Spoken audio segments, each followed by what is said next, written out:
नमस्कार, welcome to inside study forum. आप सभी का इनसाइड स्टडी फोरम परिवार में हार्दिक स्वागत है। तो आज के वीडियो में हम बात करने वाले हैं डीएलएड थर्ड सेमेस्टर में साइंस का जो चैप्टर 4 हम लोग पढ़ रहे थे उसके बारे में बात करेंगे उसके आगे, और जानेंगे कि बैक्टीरिया से कौन कौन सी बीमारी होती हैं, कौन कौन सी औषधियाँ जो हैं वो प्राप्त की जाती हैं।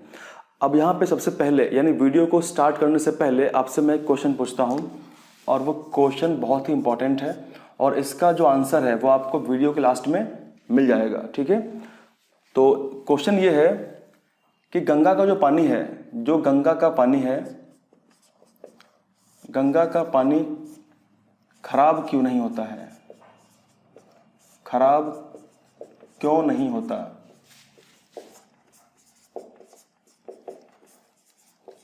आखिर ऐसा क्या वजह है कि जो गंगा वाटर है वो खराब नहीं होता? अगर हम हमारे घर में जो वाटर है अगर उसको हम रख दें 10 दिन के लिए तो उसके अंदर कुछ कीड़े पनप जाएंगे, वो पानी खराब हो जाता है। लेकिन आखिर वजह क्या है कि गंगा का पानी खराब नहीं होता? उसमें क्या चीज़ अवेलेबल है? आप लोग कमेंट करके आंसर बताएं और इसका आपको आंसर वीडियो के लास्ट में पूरा मिलेगा। तो उसके लिए आप लोग पूरा वीडियो देखें और समझें, क्योंकि ये पूरा वीडियो जो भी आपके बनते हैं तो वो सारे इंपॉर्टेंट हैं आपके डीएलएड के लिए भी, और आने वाले जो एग्जाम्स आप देंगे यूपी टेट सी टेट उन सब के लिए इंपॉर्टेंट हैं, क्योंकि ये सब चीज़ें वहाँ भी आती हैं और हम पूरा उसको ध्यान में रख करके कवर करते हैं। ठीक है, ऐसा नहीं कि केवल आपका जो डीएलएड का सेमेस्टर है हम उसके वीडियो बनाते हैं, हम आगे का भी सोच के वीडियो बनाते हैं ताकि आपको पूरा हेल्प मिले यहाँ से लेकर के यूपी टेट सी टेट तक। ठीक है, तो आप लोग इसको पूरा देखिएगा और इसका आपको आंसर लास्ट में मिलेगा। पिछले वीडियो में हम लोगों ने डीएलएड थर्ड सेमेस्टर का साइंस का क्लास में बैक्टीरिया के इकोनॉमिक इम्पोर्टेंस के बारे में बात की थी, यानी जीवाणुओं से किस तरीके से हमको आर्थिक लाभ और हानि होती है, हमने उस पर पूरी विस्तृत चर्चा की थी। तो आज के इस वीडियो में हम बात करने वाले हैं कि कौन कौन सी ऐसी एंटीबायोटिक्स हैं, कौन कौन सी ऐसी प्रतिजैविक दवाएं हैं जिनसे जो बैक्टीरिया से बनाई जाती हैं। तो ऐसी बहुत सी लिस्ट है लंबी, लेकिन उस लिस्ट में हम सिर्फ बात करेंगे 2-3 जो इम्पोर्टेंट हैं, और शायद आपके एग्जाम में अगर क्वेश्चन आता है तो आप लोग उसको करके आएंगे। और उसके बाद फिर हम बात करने वाले हैं आज के वीडियो में कि किस तरीके से बैक्टीरिया कौन कौन से रोग उत्पन्न करता है मनुष्य के अंदर। तो ह्यूमन डिजीज़ की हम बात करेंगे। तो सबसे पहले उसमें हम चर्चा करने वाले हैं कि कौन कौन सी एंटीबायोटिक्स हैं। तो एंटीबायोटिक्स, और पिछले वीडियो में हमने समझा था कि एंटीबायोटिक्स का मीनिंग क्या होता है, इसका अर्थ क्या होता है। एंटीबायोटिक्स एंड देयर सोर्सेस, इसका मतलब होता है प्रतिजैविक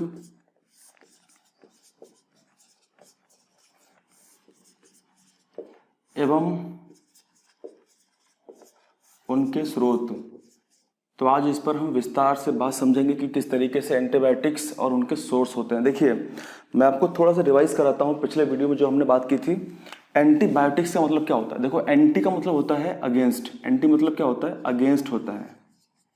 और अगेंस्ट का मतलब होता है विरुद्ध, खिलाफ। और बायोटिक्स का मतलब होता है लाइफ, यानी जीवन।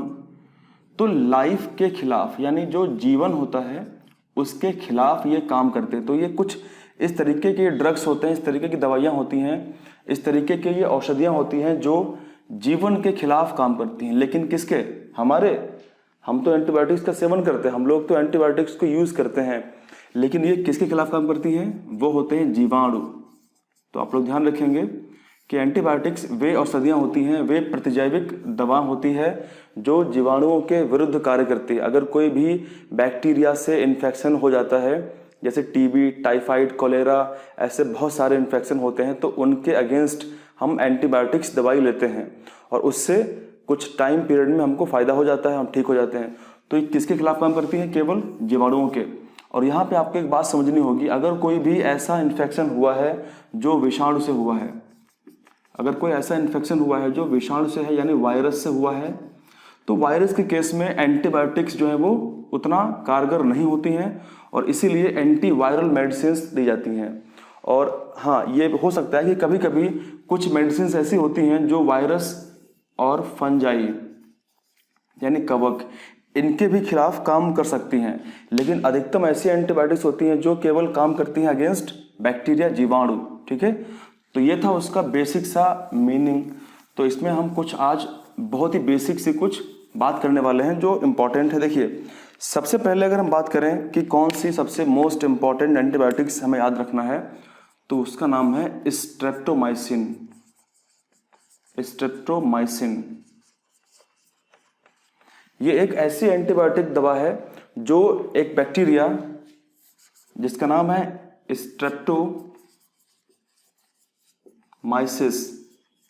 स्ट्रेप्टोमाइसिस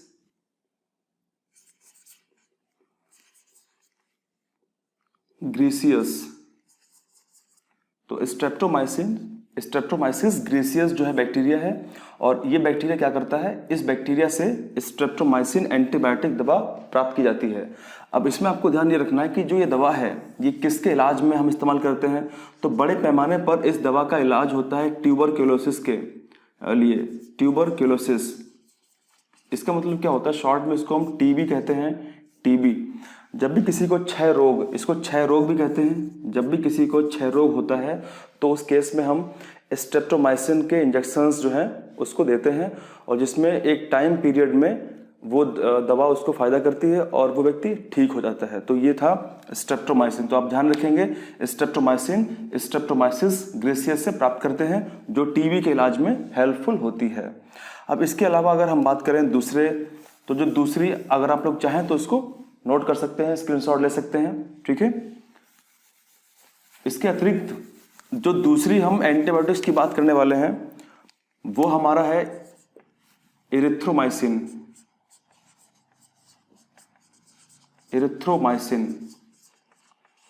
और यह भी प्राप्त किससे की जाती है, स्ट्रेप्टोमाइसिस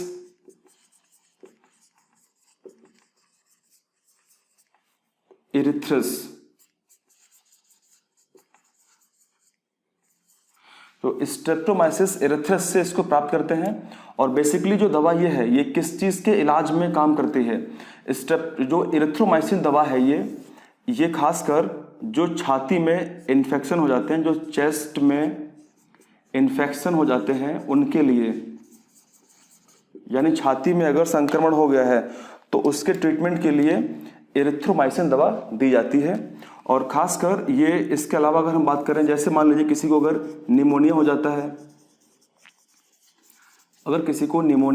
है, तब भी हम इरिथ्रोमाइसिन उसको दे सकते हैं।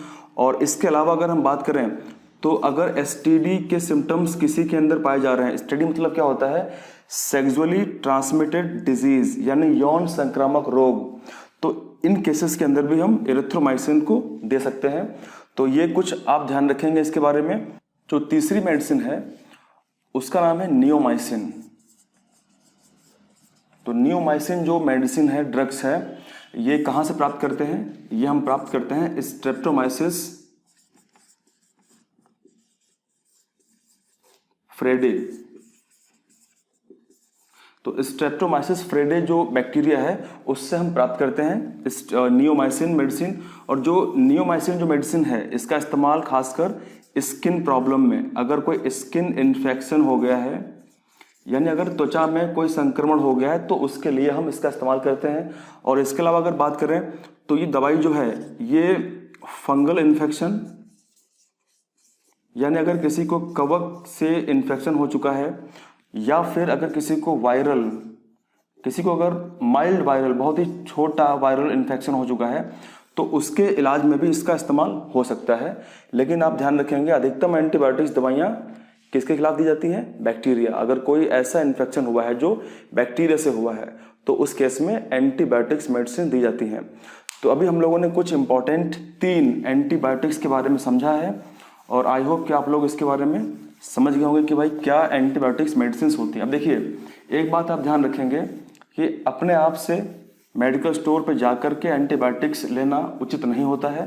तो इसीलिए अपने आप से बिल्कुल ना जाएं, और गूगल पर सर्च करके बिल्कुल भी उसको देखें ना, क्योंकि अगर कोई डॉक्टर होता है MBBS तो वो उसको सही जानकारी होती है उसके केमिकल फार्मूला के बारे में, उसका नेचर के बारे में क्या होता है। तो अगर ज़्यादा मात्रा में एंटीबायोटिक्स हम लेते रहेंगे बेफजूल में, तो हमारे बॉडी के अंदर काफ़ी समस्या उत्पन्न हो जाएगी, और फिर एक ऐसी अवस्था आती है कि जिस केस में अगर किसी व्यक्ति को बैक्टीरिया से कोई संक्रमण हो रहा है और फिर वो एंटीबायोटिक्स लेता है तो फायदा नहीं होता है, तो उस केस में बहुत ही हाई डोज उसको दिया जाता है। तो बेफजूल में एंटीबायोटिक्स नहीं लेना चाहिए। तो अब हम बात करने वाले हैं कि कौन कौन से डिजीज़, तो अभी हमने समझ लिया एंटीबायोटिक्स के बारे में, अब हम बात करेंगे कि कौन कौन से डिजीज़ बैक्टीरिया से उत्पन्न होते हैं। ठीक है, तो आज की जो हमारी हेडिंग है वो है बैक्टीरियल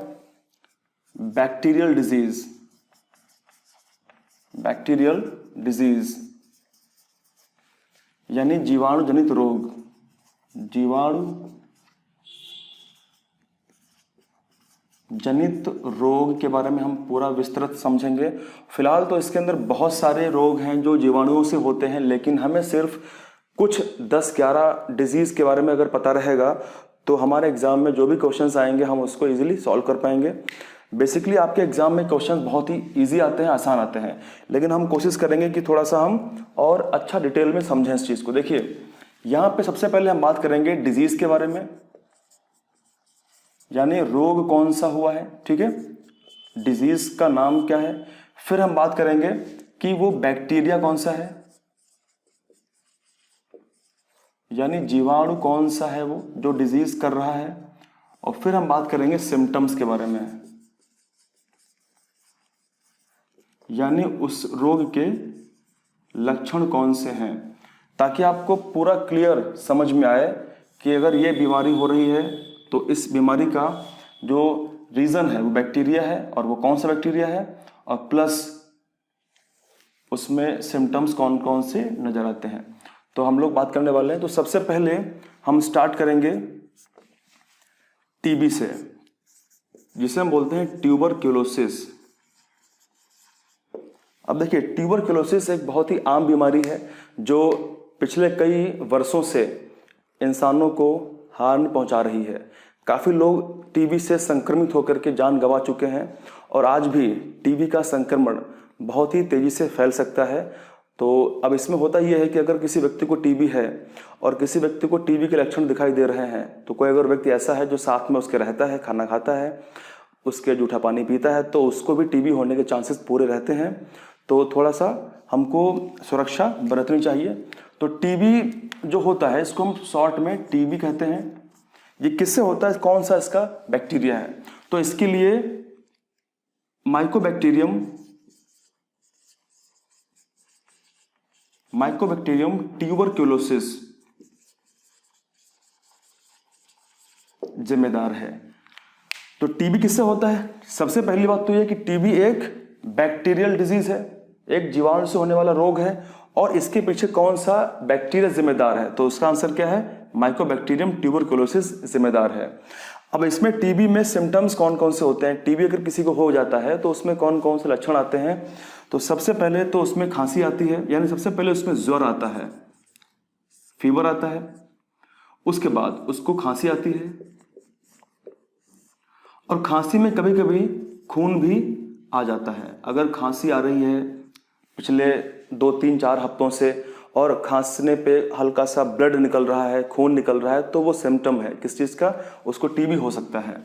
और इसमें एक और काम होता है, व्यक्ति का जो वेट होता है, वज़न भी बहुत कम हो जाता है, वेट लॉस हो जाता है।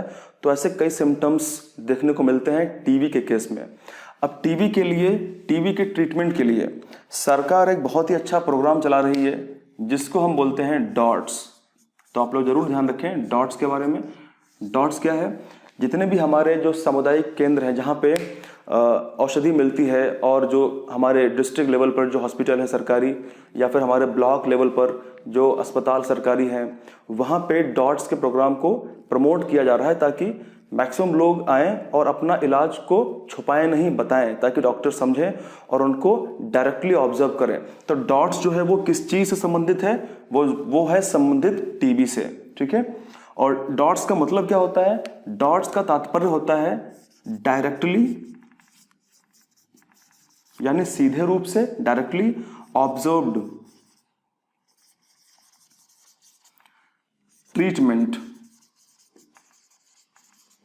और एस का मतलब होता है शॉर्ट कोर्स।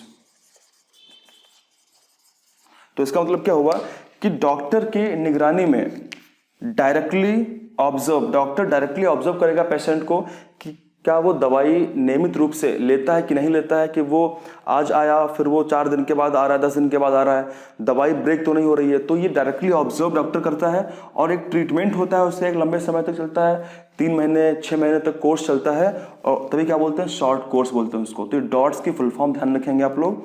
और डॉट्स किस चीज़ के लिए होता है, टीबी के लिए होता है। इसमें एंटीबायोटिक्स दवाई दी जाती है पेशेंट को और उसकी समय समय पर जांच भी की जाती है। डॉट्स के बारे में हम समझ चुके हैं। अब थोड़ी सी बात करते हैं टीबी के बारे में, थोड़ा और कुछ समझते हैं। देखिए टीबी जो है, टीबी को एक नाम और दिया जाता है, इसको हम बोलते हैं वाइट प्लेग। इसको वाइट प्लेग बोलते हैं। प्लेग बहुत ही खतरनाक बीमारी है, ये भी बैक्टीरिया से होता है, इसको वाइट प्लेग भी हम कहते हैं टीबी को। और टीबी के ट्रीटमेंट के लिए कौन सा इंजेक्शन या कौन सी दवाई दी जाती है, अभी हमने बात करी है, उसका नाम क्या है, स्ट्रेप्टोमाइसिन। स्ट्रेप्टोमाइसिन। आपके एग्जाम में शायद केवल इतना क्वेश्चन आएगा कि टीबी जो है वो कैसा रोग है, जीवाणु से होता है या विषाणु से होता है या फिर कवक से होता है, फिर किससे होता है। तो अभी हमने टीबी के बारे में समझा, अब हम बात करने वाले हैं दूसरे रोग के बारे में। आप लोग इन सभी जो मैं यहाँ पे लिख रहा हूँ, आप लोग सभी पॉइंट्स को कॉपी पे लिखते रहें या फिर स्क्रीनशॉट खींचते रहें, ताकि आपको रिमेंबर हो, बाद में रिवाइज करते रहें। तो हमारा जो अगला बीमारी है, अगला जो हमारा डिजीज है वो है टाइफाइड। टाइफाइड जिसको हिंदी में हम मियादी बुखार भी कहते हैं, क्योंकि इसका बुखार जो है वो महीनों तक रहता है। अगर किसी को टाइफाइड ज़्यादा हो जाता है तो उसके आंतों में छेद भी हो सकता है। तो बहुत ही खतरनाक बीमारी है टाइफाइड। और किससे होता है, बैक्टीरिया से होता है। नाम क्या उसका है, सैल्मोनेला।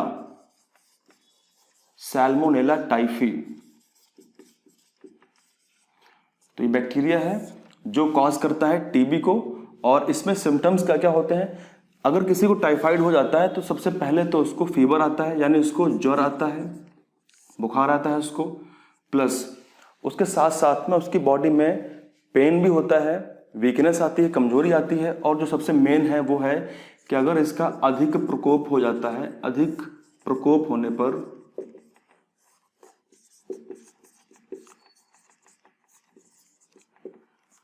आंत में छेद भी हो सकता है।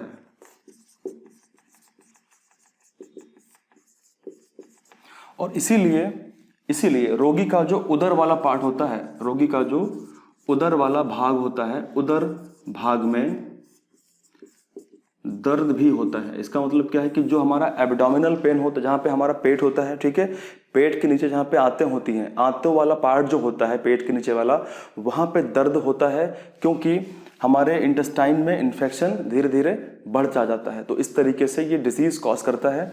तो आप लोग ध्यान रखेंगे कि टाइफाइड किससे होता है, ये बैक्टीरिया नाम क्या है, साल्मोनेला टाइफी।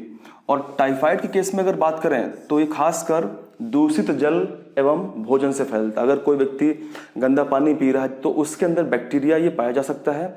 और अगर कोई फूड भी रखा हुआ है खुले में बहुत देर से, या फिर अगर फूड में गंदगी है तो उससे भी ये फैलता है।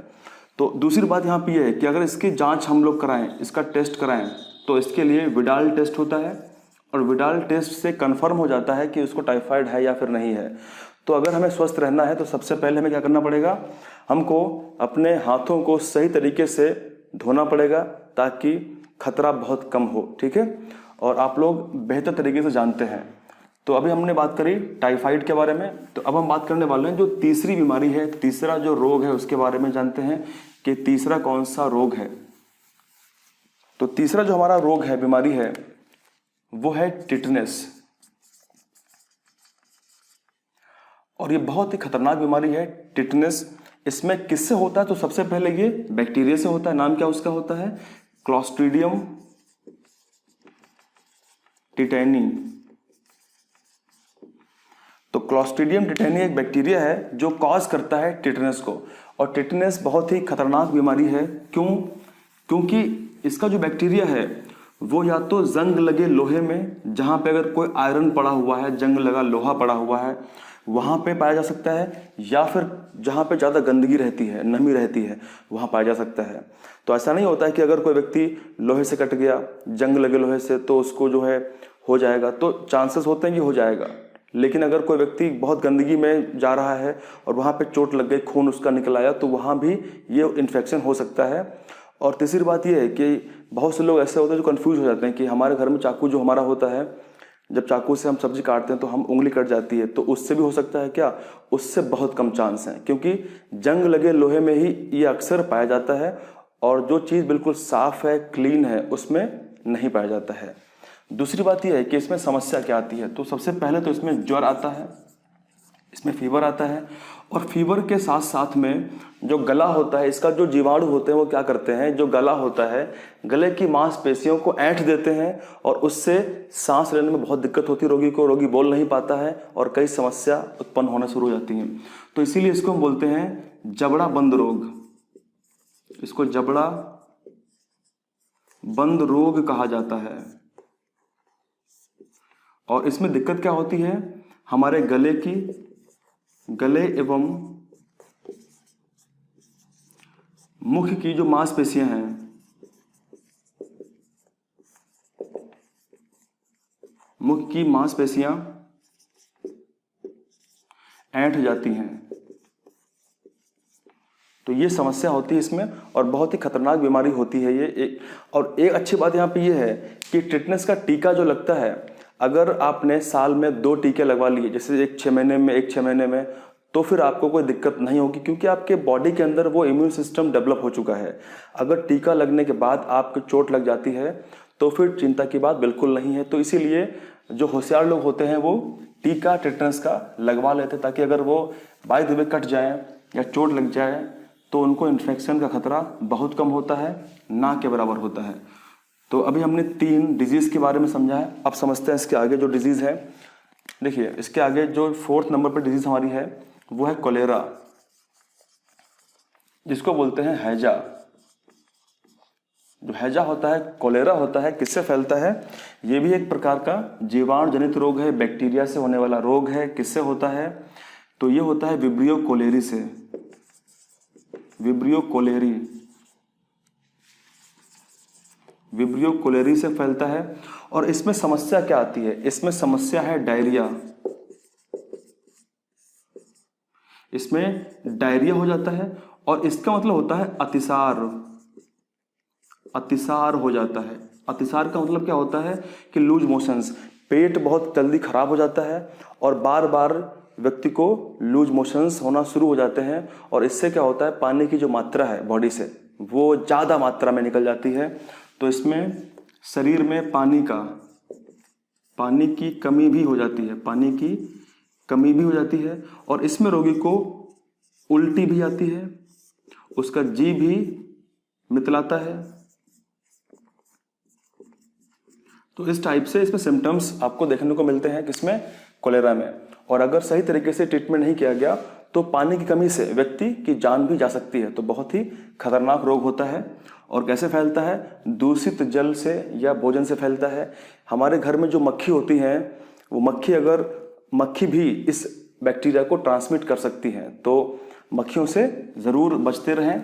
और अगर भोजन पे मक्खी बैठ रही है तो साथ में पंखा वंखा चला के जो है उसको ज़रूर रखें, ताकि भोजन पे कोई भी प्रकार का वेक्टर बैठ ना पाए, कोई भी प्रकार का जो इंसेक्ट होते हैं वो बैठ ना पाए, क्योंकि वो हो सकता है डिजीज़ को कैरी कर सकते हैं।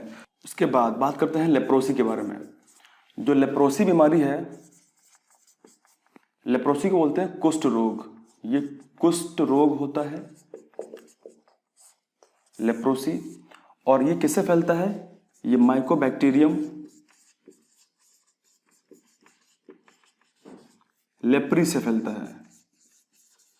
माइकोबैक्टीरियम लेप्री इसको कॉज करता है, फैलाता है। और इसमें सिम्टम्स कौन कौन से होते हैं? अगर किसी व्यक्ति को लेप्रोसी कुष्ठ रोग हो जाता है, उसकी जो त्वचा होती है,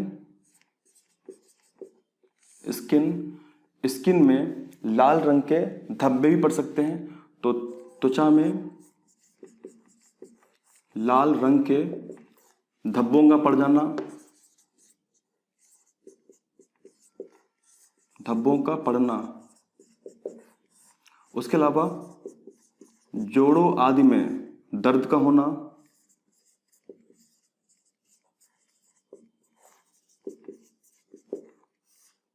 और त्वचा पर फफोले पड़ जाना। तो इस टाइप से कई सिम्टम्स सामने आते हैं। और ये कुष्ठ रोग होता है, किससे होता है? बैक्टीरिया से होता है, जीवाणु से होता है। उसके बाद फिर हम समझते हैं अगला जो हमारी बीमारी है वो है प्लेग। और प्लेग बहुत ही खतरनाक बीमारी है, क्योंकि प्लेग किससे फैलता है? चूहों से फैलता है। प्लेग बीमारी चूहों से फैलती है। और प्लेग ने महामारी भी उत्पन्न की थी पिछले काफ़ी साल पहले। तो प्लेग जो बीमारी है, प्लेग किससे फैलती है? बैक्टीरिया से। नाम क्या उस बैक्टीरिया का होता है? Yersinia pestis. तो यर्सीनिया पेस्टिस जो बैक्टीरिया है वो क्या करता है? प्लेग को फैलाता है, प्लेग कॉज करता है। और प्लेग किससे फैलती है? तो ये फैलती है चूहों से, चूहों से फैलती है। और इसमें सिम्टम्स कौन कौन से होते हैं? तो सबसे पहले इसके अंदर ज्वर देखने को मिलता है। दूसरा, रोगी को खांसी आती है। और खांसी में साथ साथ कभी कभी खून भी आ जाता है, खून का आना। कमजोरी बहुत फील होती है, बहुत कमजोरी रोगी को फील होती है। तो ऐसे कई सिम्टम्स प्लेग में देखने को मिलते हैं। तो प्लेग किससे होता है? जीवाणु से होता है, आप लोग ध्यान रखेंगे। तो इसके अलावा हम बात करते हैं दूसरी और बैक्टीरिया से होने वाले बीमारियों के बारे में। एक बीमारी है डिप्थीरिया। आप लोगों ने सुना होगा, डिप्थीरिया एक रोग है। डिप्थीरिया,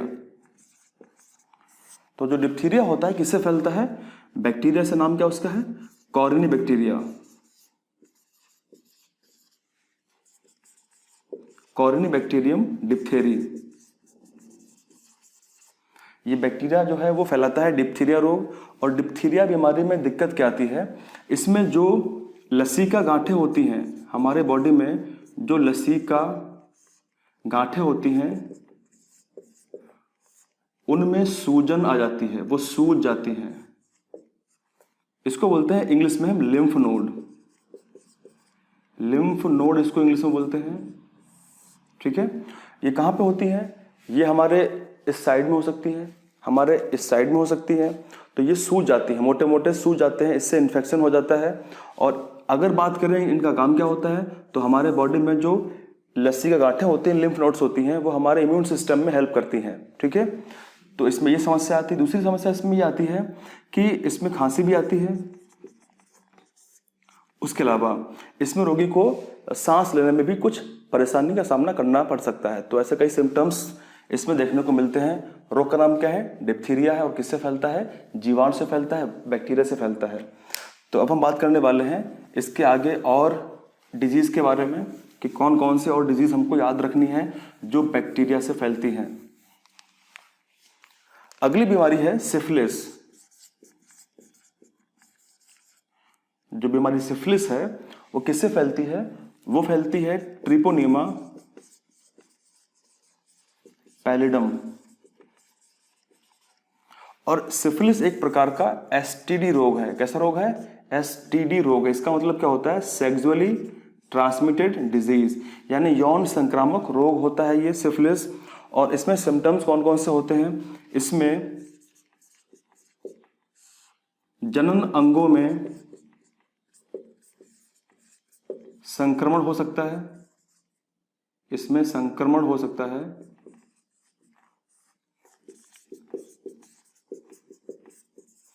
और इसके अलावा इसमें त्वचा पर चकत्ते भी पड़ सकते हैं।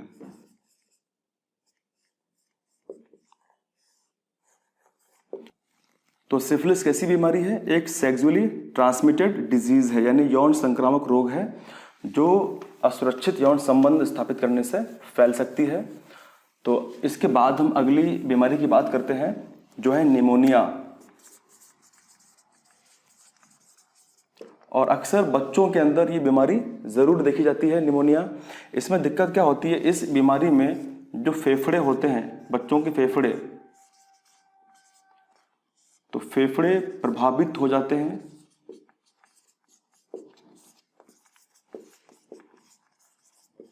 और कभी कभी ये बीमारी बड़ों के अंदर भी देखने को मिल जाती है। अब ये कैसे फैलती है? तो इसके लिए कौन सा बैक्टीरिया जिम्मेदार है, उसका नाम है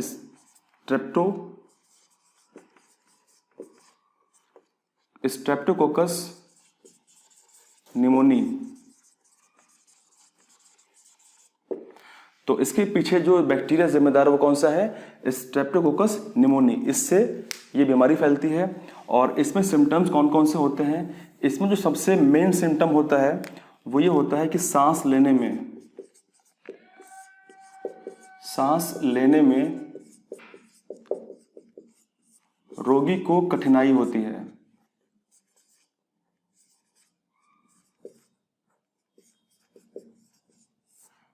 तो अगर कोई बच्चा, कोई अगर व्यक्ति को निमोनिया हो जाता है तो उसके फेफड़े में समस्या आती है और उससे क्या होता है, उसको सांस लेने में दिक्कत का सामना करना पड़ता है।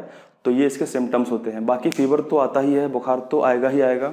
और इसके अलावा हम बात करते हैं अगली बीमारी के बारे में। आप लोग इन सभी पॉइंट्स को लिखते रहें साथ साथ में, ताकि जब आप रिवीजन करें तो आप जो है इसको फिर से रिवाइज कर पाएँ, या फिर आप कम से कम 1-2 बार वीडियो को दोबारा फिर से प्ले करके सुने और देखें, आपको चीज़ समझ में आ जाएंगी। उसके बाद हम बात करते हैं वूपिंग कफ। एक बीमारी है वूपिंग कफ, जिसको हम बोलते हैं हिंदी में काली खांसी। तो काली खांसी भी एक बीमारी है और ये खासकर बच्चों को अक्सर हो जाती है। और इसके पीछे जो बैक्टीरिया जिम्मेदार है उसका नाम है बॉर्डेटेला पर्टुसिस। तो ये बैक्टीरिया इसके पीछे जिम्मेदार है। इस बैक्टीरिया से वूपिंग कफ हो जाता है। किसको होता है, अक्सर बच्चों को होता है। और इसमें सिम्टम्स कौन कौन से हमें दिखाई देते हैं, तो इसमें खांसी आती है, यानी कफिंग होती है। और खांसी आने पर अक्सर आवाज़ अजीब सी आती है। जब भी कोई बच्चा खांसता है तो उसको बड़ा अजीब सा साउंड खांसने पे निकलता है, हु का साउंड निकलता है। तो इस तरीके से ये सिम्टम्स हैं। और भी सिम्टम्स में हैं। और इसके बाद फिर हम बात करते हैं अगली बीमारी के बारे में, जो है एंथ्रैक्स। तो अगला हमारा बीमारी है एंथ्रैक्स। एंथ्रैक्स के बारे में पहली बार किस व्यक्ति ने बताया था, तो वो थे रॉबर्ट कोच। रॉबर्ट कोच ने पहली बार एंथ्रैक्स के बारे में जानकारी दी थी। और उन्होंने एंथ्रैक्स का जो बैक्टीरियम है, जो बैक्टीरिया जिसको हम बोलते हैं, उसकी खोज की थी। तो उसका नाम क्या है, बैसिलस एंथ्रेसिस। इस बैसिलस एंथ्रेसिस नाम के बैक्टीरिया से एंथ्रैक्स रोग फैलता है और एंथ्रैक्स बीमारी जो है वो हो जाती है। अगर बात करें कि किसने इसके बारे में बताया था, तो रॉबर्ट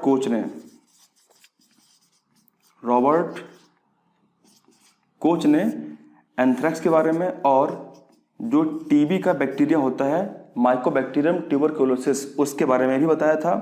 तो अगर आपसे क्वेश्चन पूछता है कि एंथ्रैक्स या फिर टीबी का जो बैक्टीरियम है उसको किसने खोजा था, किसने उसके बारे में बताया था, तो इसका आंसर क्या होगा, रॉबर्ट कोच होगा। आप लोग उसको ध्यान रखेंगे, ठीक है। और इसमें सिम्टम्स कौन कौन से होते हैं, अगर किसी व्यक्ति को एंथ्रैक्स हो जाता है तो उसको ज्वर आता है। ज्वर आने के साथ साथ उसको खांसी आती है और उसको सांस लेने में पीड़ा होती है, उसको दर्द होता है। यानी उसका जो गला है, उसके गले में, थ्रोट में पेन होता है। और इस तरीके से सिम्टम्स दिखाई देते हैं हमको एंथ्रैक्स के अंदर। तो हमने ये कुछ डिजीज़ कर ली हैं जो इम्पोर्टेंट थी बैक्टीरिया से होने वाली डिजीज़ के बारे में। और आप लोग कमेंट में जितनी भी डिजीज़ मैंने आपको लिखाई हैं, आप लोग इन सभी डिजीज़ को कमेंट में एक एक करके लिखें, ठीक है। आप लोग केवल इनके नाम लिखें कि कौन कौन डिजीज़ अभी मैंने आपको इस वीडियो में बताई हैं, ताकि जो बाकी लोग होंगे वो भी उनको पढ़ सकें और उसको रिवाइज कर सकें। अब जानते हैं कि भाई आखिर वजह क्या है कि गंगा का पानी जो है, गंगा का पानी कभी भी खराब क्यों नहीं होता है, खराब क्यों नहीं होता। तो इसके पीछे वजह है, गंगा के पानी में एक विशेष प्रकार का वायरस पाया जाता है। इसके पानी में एक विशेष प्रकार का वायरस पाया जाता है जिसको हम बोलते हैं बैक्टीरियोफेज। क्या बोलते हैं उसको हम, बैक्टीरियोफेज बोलते हैं, ठीक है। बैक्टीरियोफेज बोलते हैं, और इसको हिंदी में हम कहते हैं जीवाणु भक्षी। जीवाणु भक्षी बोलते हैं इसको हम। अगर हम बिल्कुल इसको आसान भाषा में समझें तो एक ऐसा वायरस जो जीवाणुओं का भक्षण करता है, एक ऐसा वायरस विषाणु जो जीवाणुओं को नष्ट कर देता है। अब देखो बैक्टीरियो, बैक्टीरियो का मतलब क्या होता है? बैक्टीरिया, और इसकी हिंदी में हम उसको बोलते हैं जीवाणु, ठीक है। और फेज जो वर्ड है ये लिया गया है ग्रीक भाषा से, ये ग्रीक भाषा से लिया गया है, और इसका मतलब होता है फेजिन, जिसका मतलब होता है डिवाउर, और जिसे हिंदी में हम जानते हैं नष्ट कर देना, नष्ट करना, या फिर उसको निगल लेना।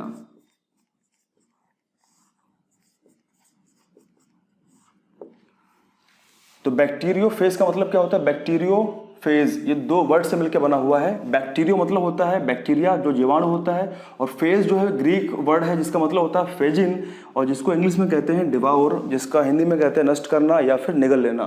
तो एक ऐसा चीज, एक ऐसा प्राणी, एक ऐसा सूक्ष्म जीव जो क्या करता है, जो बैक्टीरिया को निगल जाता है, बैक्टीरिया को निगल जाता है, इसको नष्ट कर देता है, इसको खराब कर देता है, उसको मार डालता है, उसी को हम बोलते हैं बैक्टीरियोफेज। इसको अगर हम बिल्कुल आसान भाषा में जानना चाहें, क्या होता है? ऐसा विषाणु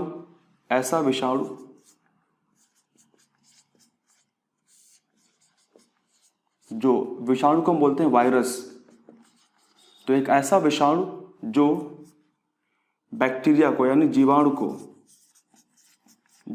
को नष्ट कर देता है।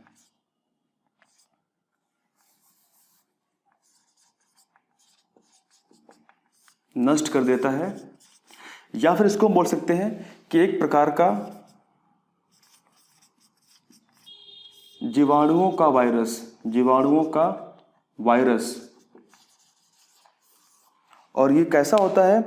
अब देखिए होता यह है कि अगर कोई जीवाणु है, कोई अगर बैक्टीरिया है, तो जब जैसे ही बैक्टीरियोफेज, जैसे ही जीवाणु भक्षी उसके संपर्क में आएगा, तुरंत क्या करेगा? अपने डीएनए को इसके अंदर प्रवेश करा देगा, और फिर क्या होगा? बैक्टीरिया जो है, बैक्टीरिया धीरे धीरे इसकी कोशिका मर जाएगी, और धीरे धीरे बैक्टीरिया मर जाएगा, और इस तरीके से जो जीवाणु भक्षी बैक्टीरियोफेज होता है वो जीवाणुओं के अंदर पनपता है, और धीरे धीरे संख्या को बढ़ाता रहता है। और इससे क्या होता है कि बैक्टीरिया के अंदर जब वो पूरा सेल उसकी फट जाती है तो कई सारे बैक्टीरियोफेज बाहर निकलते हैं, तो इस तरीके से संख्या उनकी बढ़ती रहती है। और यही रीज़न है कि गंगा के पानी के अंदर बैक्टीरियोफेज की वजह से उसका पानी खराब नहीं होता है। अगर हम बात करें पानी के अंदर, तो गंगा, यमुना, ऐसे कई नदियां हैं जिसके अंदर ये चीज़ें पाई जाती हैं, लेकिन गंगा में अगर बात करें तो ज़्यादा मात्रा में पाई जाती हैं।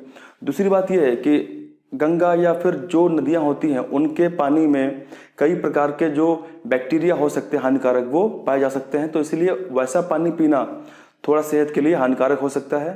ठीक है, तो आज के वीडियो में हमने बात करी बैक्टीरिया के बारे में, और हमने बात की कि कौन कौन से एंटीबायोटिक्स का इस्तेमाल होता है, कौन कौन सोर्स उसके होते हैं, और फिर हमने फाइनली जाना समझा कि आखिरकार पानी जो है गंगा का खराब क्यों नहीं होता है।